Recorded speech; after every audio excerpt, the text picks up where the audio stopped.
մանրամասն կներկայացնենք հայտարարագրման ամբողջ գործընթացը։ Շիրակի մարզպետարանում տեղի ունեցավ եկամուտների հայտարարագրման համակարգին նվիրված իրազեկման հանդիպում։ Պետական եկամուտների կոմիտեի հարկ-վճարողների սպասարկման վարչության պետ Իննա Հախոմյանի խոսքով իրազեկման արշավը մասնավորապես կարևոր է բոլոր այն քաղաքացիների համար, որոնք բացասական էին ընդունել հայտարարագրման պրոցեսը։ Բնականաբար հաշվի առնելով նաև քաղաքացիների կողմից բարձրաձայնված խնդիրները, տեսեք, մենք այս իրազեկման արշավները նախաձեռնել ենք դեռևս նախորդ տարվանից սկսած, ու մեր բոլոր հանդիպումների ժամանակ քաղաքացիների կողմից բարձրաձայնված խնդիրները գրի են առնվել, ներկայացվել են, քննարկվել են եւ արդյունքում այո որոշվել է, որ հայտարարագրման գործընթացը պետք է լինի մաքսիմալ պարզ, որպեսզի քաղաքացին առանց որևէ խնդրի կարողանա լրացնել իր հայտարարագիրը։ Շիրակի մարզպետ Դավիթ Արուշանյանը կարևորելով նման հանդիպումների անցկացումը մարզում նշեց, որ այս պրոցեսը չի կարող վախեցնել։ Սա շատ զարգացող երկրների օրենսդրական ձեռագիրն է։ Վախենալու ռեֆորմը չէ, որը ներկայացնում են մեր շատ ու շատ ընդդիմադիր գործընկերներ, ինքը Հայաստանի Հանրապետության զարգացվածության, Հայաստանի Հանրապետության աշխարհագիտների գործարարների թափանցիկության մասին է, որը յուրաքանչյուր զարգացած երկիր ուզենք թե չուզենք անցնելու է։ Հանդիպմանը ներկա պետական եւ մասնավոր աշխատավայրերի ներկայացուցիչներին հնարավորինս պարզ ներկայացվեց հայտարարագրման օնլայն ինքնուրույն տարբերակը։ Պատասխանատուների խոսքով կառավարությունն անցած տարի որոշում կայացրեց ավտոմատ լրացման տարբերակի ներդրման մասին, որը հեշտացրեց շատերի համար այս գործընթացը, ինչպես նաեւ նախկինում 300,000 դրամ հայտարարագրման ենթակա գումարի շեմն է բարձրացվել։ Նշեմ, որ այս տարի այս շեմը փոփոխվել է, այո, նախորդ տարի ունենք այդպիսի կարգավորում, որ մինչև 300,000 նվազեցվող եկամուտների որոշակի տեսակների դեպքում տվյալ եկամուտը կարող էր չհայտարարագրվել։ Այս տարի շեմը բարձրացվել է մինչև 1 միլիոն, այսինքն մինչև 1 միլիոն որոշակի նվազեցվող գործարքներ, չհարգվող գործարքների դեպքում եկամուտը կարող է չհայտարարագրվել, եթե միանվագ գործարքի արժեքը 1 միլիոն եղավ եւ դրանից ավելի, այս դեպքում արդեն եկամուտը հայտարարագրվում է, բայց չի հարգվում։ Պատասխանատուների վստահեցմամբ այս բարեփոխումը դրական քայլ է Հայաստանի Հանրապետության զարգացման ճանապարհին, ինչպես նաև նմանօրինակ հանդիպումները օգնում են հասկանալ քաղաքացիների մտավախություններն ու դրանց լուծումներ առաջարկել։ Հրաչ Սահակյան, Խան Հովհաննիսյան, այսօր։ Վարչապետ Նիկոլ Փաշինյանի գլխավորությամբ քննարկվել են համայնքային ծառայությունների մատուցման արդյունավետության բարձրացմանն ուղղված ֆիսկալ ապակենտրոնացման հետ կապված հարցեր։ Նախ անդրադարձ է կատարվել առկա մարտահրավերներին, գործիքակազմին, տեղական զարգացման խթաններին եւ այլն։ Այնուհետև մանրամասներ են ներկայացվել բարեփոխումների գործընթացի վերաբերյալ, ըստ որի առաջարկվում է աստիճանական ֆիսկալ ապակենտրոնացում, տեղական մակարդակում հանրային ֆինանսների կառավարման համակարգի բարելավում եւ այլն։ Մտքեր են փոխանակվել տեղական հարկերի եւ ոլորտային ֆինանսավորման գործիքների համակցված կիրառման, համայնքային արդյունավետ ծառայությունների տրամադրման ուղղված քայլերի վերաբերյալ։ Նիկոլ Փաշինյանն ընդգծել է, որ երկրի ընդհանուր զարգացման համար հզոր համայնքներն առանցքային նշանակություն ունեն եւ նշել, որ վարչատարածքային բարեփոխումները ստեղծել են ուժեղ համայնքներ, իսկ առաջարկվող բարեփոխումները կապահովեն անհրաժեշտ գործիքներ որակյալ ծառայությունների մատուցման համար։ Այս առումով վարչապետը կարևորել է ներկայացված առաջարկություններն ու դրանց իրականացման ուղղությամբ հետագա քայլերը։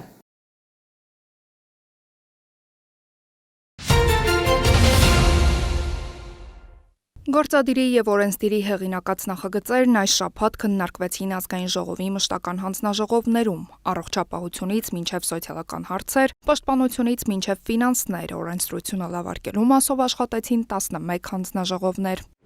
2014 թվականի սեպտեմբերի 18-ին մեր երկիրը ստորագրել է մարզական մրցումների մեքենայությունների մասին Եվրոպայի խորհրդի կոնվենցիան, իսկ այս տարվա փետրվարի վերջի դրությամբ այն ստորագրել է 44 պետություն։ Կոնվենցիայի վավերացման հարցը քննարկվեց ազգային ժողովի գիտության, կրթության, մշակույթի, սփյուռքի, երիտասարդության եւ սպորտի հարցերի մշտական հանձնաժողովում։ Այսպիսով մեր երկիրը հնարավորություն ունի մարզական մրցումների կազմակերպման նոր որակ սահմանել։ Քանի որ մեքենայությունները ըստ էության խաթարում են արդար սպորտի էթիկական հիմքերը, կոնվենցիան շատ կարևոր դեր ունի նաև ամրապնդելու ազնիվ եւ արդար սպորտի եւ մրցակցության կանոնները եւ նաև խթանում է համագործակցությունը տարբեր երկրների, պետական մարմինների եւ մասնավոր կազմակերպությունների միջև համատեղ պայքարի արդյունավետության համար։ Պետք է ասեմ, որ կոնվենցիայով հատուկ կարևորություն է տրվում կրթական ծրագրերին եւ հանրության իրազեկմանը, որպեսզի սպորտում չարաշահումները կանխարգելվեն եւ դա նաեւ կարող է ծառայել խթան, ինչպես նշեցի, համապատասխան օրենսդրության ընդունման կամ վերանայման համար պետության մակարդակում ոլորտը կարգավորելու նպատակով։ Կոնվենցիայի վավերացումը նոր կառավարման մշակույթ կբերի սպորտի ոլորտ, քանի որ այն ամբողջությամբ հիմնված է արդյունավետ մոնիթորինգային մեխանիզմի, տվյալների վերահսկողության եւ հաշվետվողականության վրա։ Կոնվենցիայով նախատեսվում է նաև համաչափ միջոցների մի ամբողջական համալիր դրամական տույժերից մինչև գործունեության արգելք, կախված նրանից, թե մեքենայությունների ինչ տեսակի մասին ենք խոսում, եւ կոնվենցիայով ձևավորվում է հսկիչ հանձնաժողով, որը նաև ամեն տարի երկրից զեկույց է ստանում երկրում տիրող իրավիճակի եւ արձանագրված հարցերի վերաբերյալ։ Կարևոր է նաև, որ այս ամրագրումները մեր երկրի համար լինեն խիստ գործող կանոններ, որոնց շնորհիվ էլ կամրապնդվի Հայաստանի դիրքը սպորտային քարտեզում, որպես սպորտի էթիկական բարձր չափանիշներին հետևող եւ այդ չափանիշների համաձայն նաև սպորտային մրցաշարեր կազմակերպող երկիր, վստահեցրեց նախարարը։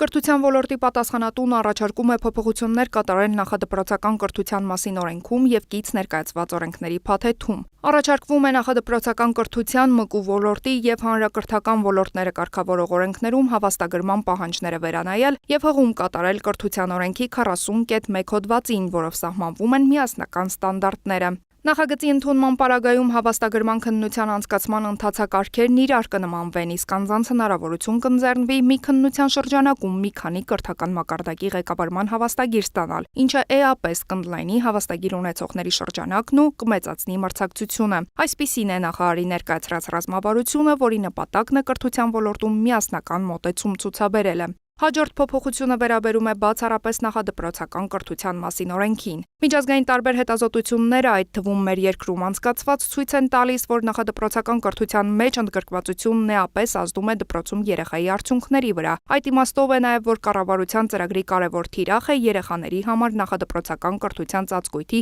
ամբողջական ապահովումն ու հասանելիության մեծացումը։ Կառաջարկում ենք օրենքում կատարել փոփոխություն, տարիքային շեմը վերանայել, մասնավորապես, եթե մենք խոսում ենք բնակավայրի միակ հաստատության մասին, այսինքն կա դպրոց, որի շրջանակներում գործում է նախակրթարան, նրանք կարողանան ավելի վաղ փուլից աշխատել երեխաների հետ, 3-ից 6 տարեկան երեխաների ընդգրկում ապահովել, իսկ քաղաքային բնակավայրերում, որտեղ մենք հաճախ ունենում ենք մանկապարտեզների ծանրաբեռնվածություն եւ ոչ բոլոր երեխաներն են կարողանում ընդգրկվել մանկապարտեզներում 4-ից 6 տարեկանների։ Գործադիրն առաջարկում է փոփոխություններ եւ լրացում կատարել բնակչության բժշկական օգնության եւ սպասարկման մասին օրենքում։ Հարցը քննարկվեց առողջապահության հարցերի մշտական հանձնաժողովում։ Այսպիսով բժշկական կազմակերպությունների գործադիր մարմնի ղեկավարի համար անձին ներկայացվող պահանջի իմպերատիվ բժշկական կրթություն ունենալու հատվածը կփոխարինվի ու կներդրվի ավելի լայն հնարավորություն։ Դա նշանակում է, որ թե բժշկական կրթություն ունեցող անձինք, ովքեր կունենան հանրային առողջապահության ոլորտում կառավարման փորձառություն կամ կրթություն, եւ թե ոչ բժշկական կրթություն ունեցող անձինք, ովքեր կունենան եւս կազմակերպչական եւ առողջապահական կազմակերպություններում աշխատանքային փորձառություն, կկարողանան հավակնել գործադիր մարմնի ղեկավարի պաշտոնին։ Պետք է ընդգծեմ, որ իհարկե մեր բժշկական կենտրոններում պետք է բարձրացվի նաև բուժական գծով տեղակալների պատասխանատուների դերակատարումը, որովհետև ըստ էության նրանց վրա ուրեմն ինչպես որ այսօր է, հիմնական մասնագիտական առաջնորդությունն է դրված եւ մեր ուսումնասիրություններն ու նաեւ միջազգային փորձի ուսումնասիրությունը ցույց է տալիս, որ ըստ էության այս դուալ կառավարման գործադիր մարմին ունենալու մոդելը բավական արդյունավետ է։ Օրենքում կսահմանվեն հստակ կարգավորումներ, որոնք կուրվագծեն գործադիր մարմնի ղեկավարների լիազորությունների ու պատասխանատվության շրջանակը։ Դուք հիմնավորման մեջ գրել եք եւ դուք էլ ասացիք, որ ձեր խոսքում էլ բազմիցս նշեցիք, որ որպեսզի ավելի որակյալ կադրեր կարողանաք ներգրավել, դրա համար կատարվում են այս փոփոխությունները։ Բայց ըստ էության դուք կրիտերիաները նվազեցնում եք, չեք բարձրացնում ավելի որակյալ կադրեր ներգրավելու համար։ Ուզում եմ նպատակը հասկանալ, կխնդրեի որպեսզի բացատրեիք։ Մենք չենք նվազեցրել կրիտերիաները, այլ շրջանակն ենք լայնացրել այն անձանց, ովքեր կարող են հավակնել։ Մենք շեշտադրումը դրել ենք ոչ այնքան տարիների ստաժի վրա, այլ բավարար եւ անհրաժեշտ կրթական ծրագրերի արկայության վրա։ Օրենքի նախագծի վերաբերյալ հանձնաժողովը ներկայացրեց մեկ առաջարկ, այն վերաբերում էր գործադիր մարմնի ղեկավարի կրթություն ունենալուն, ինչպես նաև առողջապահության ոլորտում պահանջվող աշխատանքային ստաժին։ Առաջարկը կքննարկվի առաջինից երկրորդ ընթերցում ընկած ժամանակահատվածում։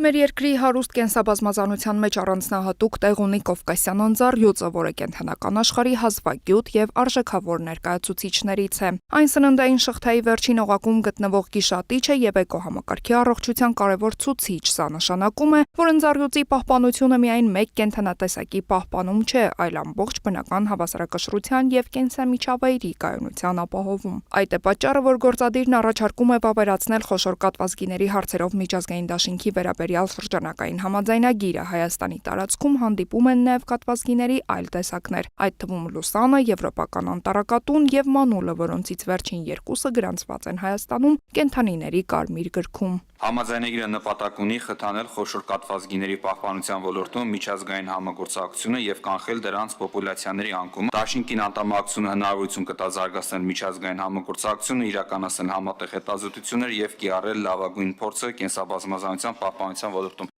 Հաջորդ թիվ հանձնաժողովը քննարկեց կենսաբանական բազմազանության մասին կոնվենցիային կից գենետիկական պաշարների հասանելիության եւ դրանց օգտագործումից ստացվող օգուտների արդար ու հավասար հիմունքներով համօգտագործման մասին Նագոյայի արձանագրությունը վավերացնելու մասին հարցը։ Այս գործընթացն առանձնահատուկ է նաեւ հաշվի առնելով այն, որ 2026 թվականին Երևանը կհյուրընկալի կոնվենցիայի կողմերի 17-րդ համաժողովը COP17-ը եւ 2 տարի ժամկետով կստանձնի կոնվենցիայի ներկո գործընթացների նախագահությունը։ Արձանագրության վավերացումը հնարավորություն կտա ամրապնդել մեր երկրի ինքնիշխանությունը բնական պաշարների նկատմամբ, զարգացնել գիտատեխնիկական համագործակցությունը, ներգրավել լրացուցիչ ֆինանսական միջոցներ եւ բարձրացնել Հայաստանի միջազգային հեղինակությունը։ Հիշեցնենք, որ արձանագրությունը համահունչ է Հայաստանի կառավարության ծրագրին եւ բխում է Հայաստանի Հանրապետություն Եվրոպական միություն գործընկերության շրջանակում ստանձնած պարտավորություններից։ Չնայած արձանագրությունը չի հակասում գործող օրենսդրությանը, դրա կիրարկման համար անհրաժեշտ կլինեն որոշ օրենսդրական կարգավորումներ։ Տարածաշրջանային եւ եվրասիական ինտեգրման հարցերի մշտական հանձնաժողովի նիստում քննարկվեցին երկու համաձայնագրեր՝ Եվրասիական տնտեսական միության եւ դրա անդամ պետությունների մի կողմից եւ Արաբական Միացյալ Էմիրությունների մյուս կողմից միջև տնտեսական գործընկերության մասին եւ Եվրասիական տնտեսական միության եւ դրա անդամ պետությունների մի կողմից եւ Մոնղոլիայի մյուս կողմից միջև ժամանակավոր առևտրային համաձայնագրերը վավերացնելու մասին հարցերը։ Դրանք կաջակցեն կողմերի միջև տնտեսական եւ առևտրային փոխգործակցությանը եւ կխրախուսեն փոխադարձ առևտրի ընդլայնումը, իսկ արդյունքում կազատականացվի առևտուրը, այդ թվում սակագնային եւ ոչ սակագնային խոչընդոտների նվազեցման միջոցով։ Համաձայնագրերով սահմանվում են նաեւ այն ապրանքների ցանկերը, որոնց նկատմամբ կողմերը պատրաստ կլինեն տրամադրել սակագնային արտոնություններ։ Հանձնաժողովները դրական եզրակացություններ տվեցին քննարկված նախագծերին։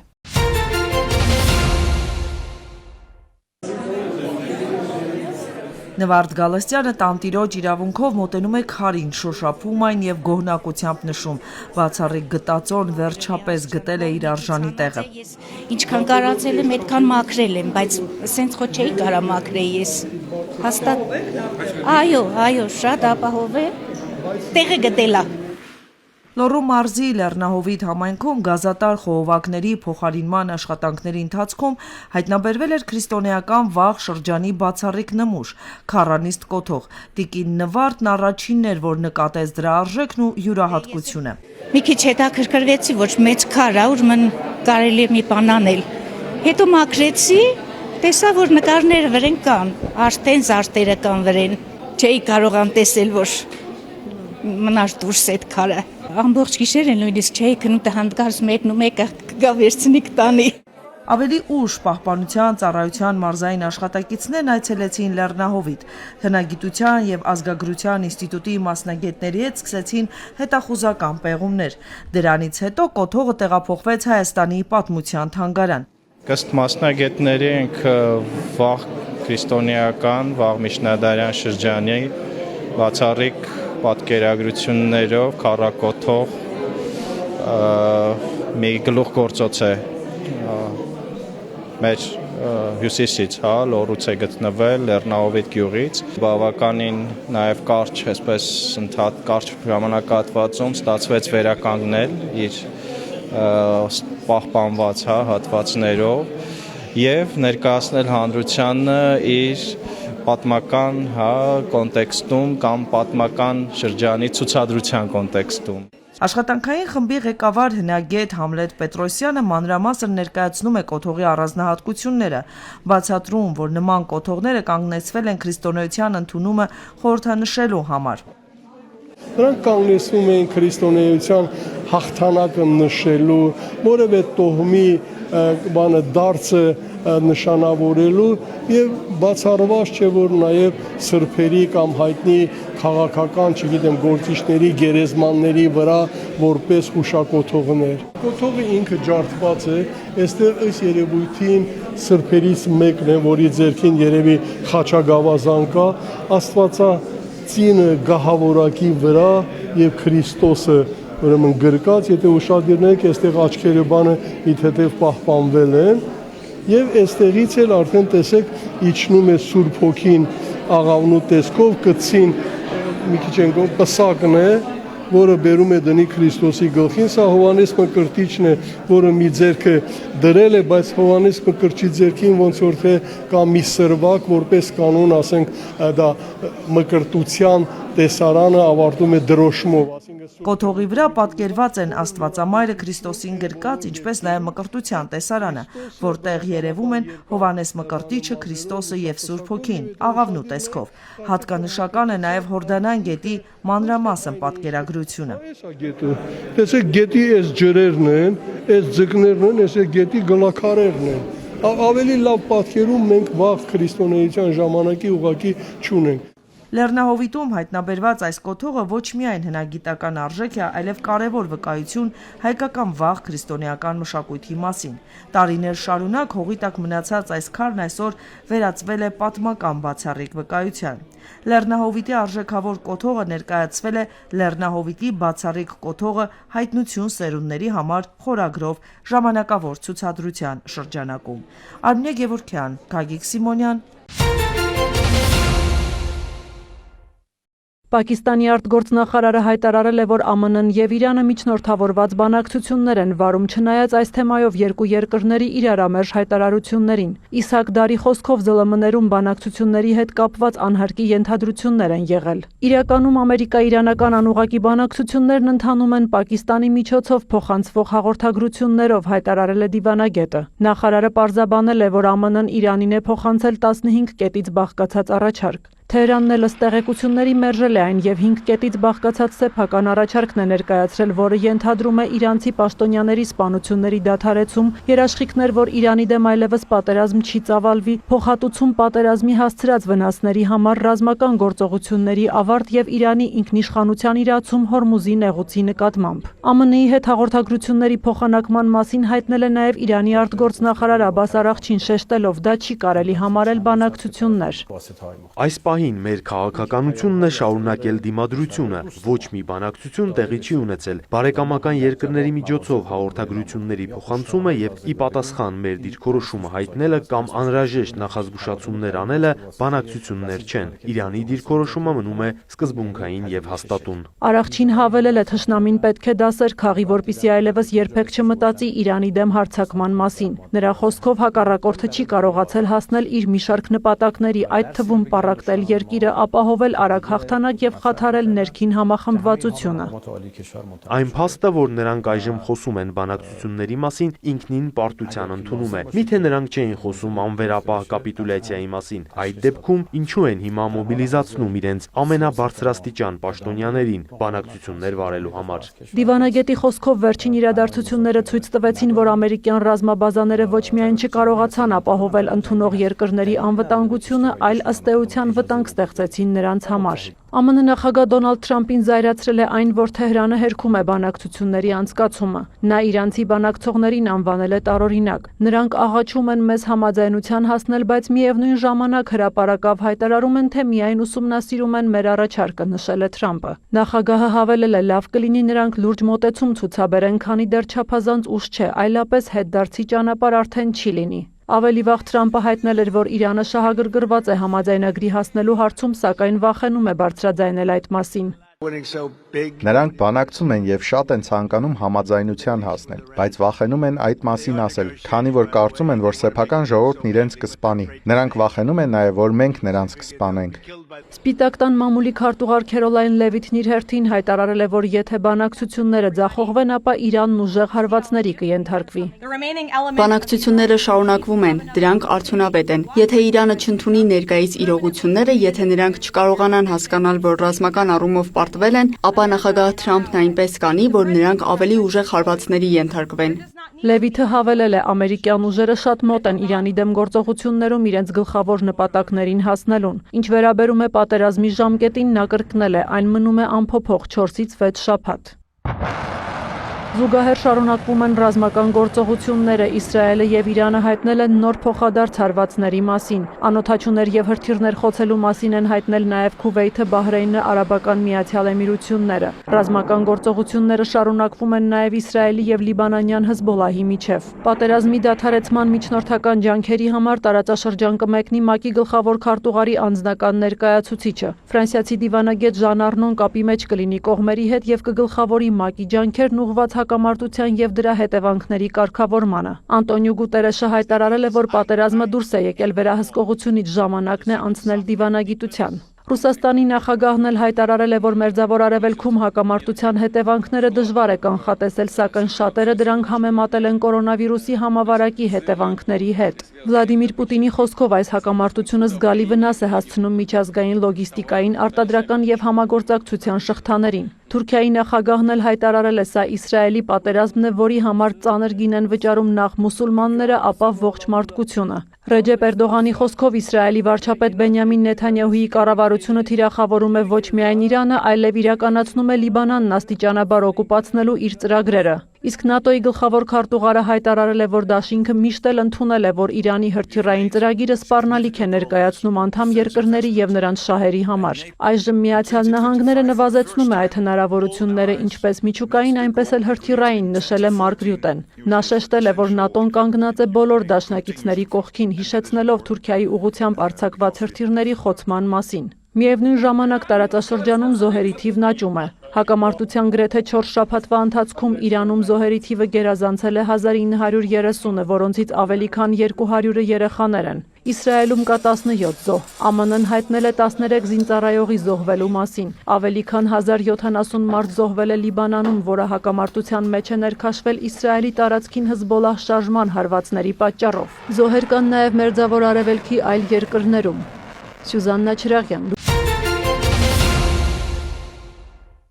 11 համայնքների թվով 11 սուբվենցիոն ծրագրի իրագործման համար կհատկացվի 1 միլիարդ 100 միլիոն դրամ։ Մարտի 26-ի կառավարության հերթական նիստը մեկնարկեց համայնքային ենթակառուցվածքների զարգացման ուղղված ծրագրի քննարկումից։ Տանիքների նորոգում, ասֆալտապատում, մանկապարտեզի շենքի վերակառուցում, այս ամենից անմասն չմնաց նաև Սյունիքը։ Քաջարան համայնքի Քաջարան բնակավայրում մանկապարտեզի կառուցում կատարված է աշխատանքների 90%-ը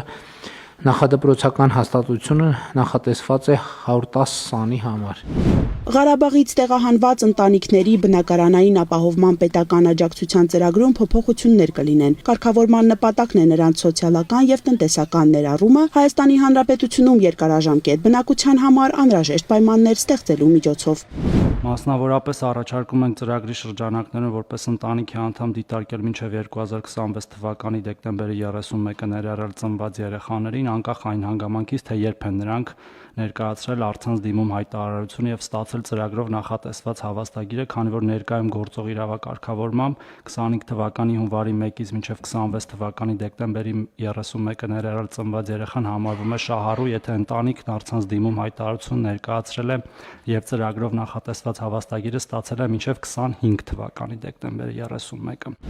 Մյուս առաջարկով ենթադրվում է սահմանել, որ գործող հիփոթեկային վարկի մարման աջակցությունից կկարողանան օգտվել նաև այն շահառուները, որոնք բնակելի անշարժ գույքի ձեռքբերման կամ կառուցման նպատակով 2025 թվականի հուլիսի 1-ի դրությամբ ստացել են ոչ թե հիփոթեկային վարկ, այլ հիփոթեկային վարկի վերաֆինանսավորման նպատակով նրանց անշարժ գույքի գրավով սպառողական վարկ։ Ինչպես նաև նախատեսվում է շահառուներին հնարավորություն տալ հավաստագրի դրական մնացորդը օգտագործել կենցաղային պարագաներ գնելու նպատակով։ Առաջարկվել է նաև ընդլայնել 4 միլիոն դրամ սահմանաչափով բնակավայրերի ցանկը, դարձնելով դրանց թիվը 761։ Խոսքը մեծ մասամբ վերաբերում է Երևանին սահմանակից համայնքներին։ Որոշումն ընդունվեց առանց նկատառումների։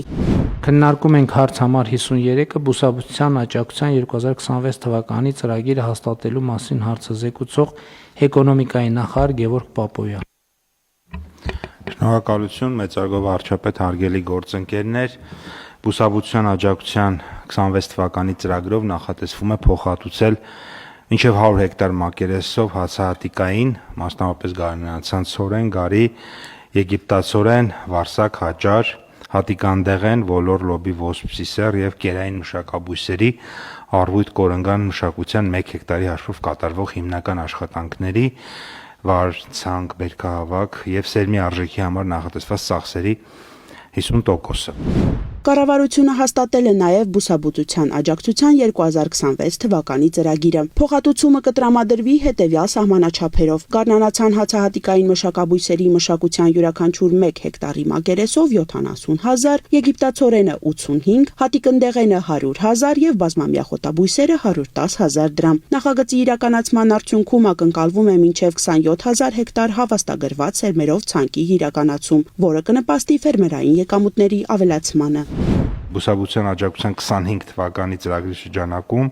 5200 շահառուներ են ունեցել, այս տարի ակնկալում ենք մինչև 5700-6000 շահառու եւ իրենց կողմից իրականացվել է 24000 հեկտար մակերեսով գարնանացանի ցանկ հավաստագրված սերմերով, այն պարագայում, երբ որ 24 թվականին դա 19200 է եղել, այսինքն մենք այստեղ ունեցել ենք 25% աճ, 25-ին 24-ի նկատմամբ եւ ակնկալում ենք նվազագույնը 10 եւ 10%, կարծում ենք շատ ավելի բարձր տոկոս աճ կունենանք այս ծրագրի արդյունքում արդեն 25-ի նկատմամբ։ Ընդհանուր առմամբ կառավարության այսօրվա նիստի ընթացքում հաստատվել է 61 հարցի փաթեթ։ Անի Գրիգորյան։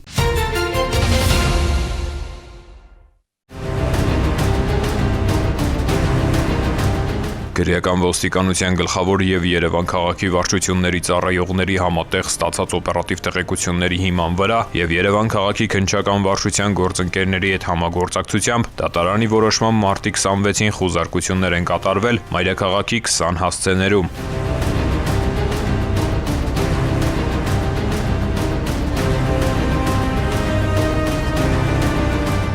Հայտնաբերվել է թմրամիջոցների արտադրամաս տարբեր տեսակի եւ չափերի թմրամիջոցներ, ապօրինի պահվող զենք զինամթերք 10 անձ ձերբակալվել է։ Այս ուղղությամբ օպերատիվ հետախուզական միջոցառումներն ու քննչական գործողությունները շարունակվում են։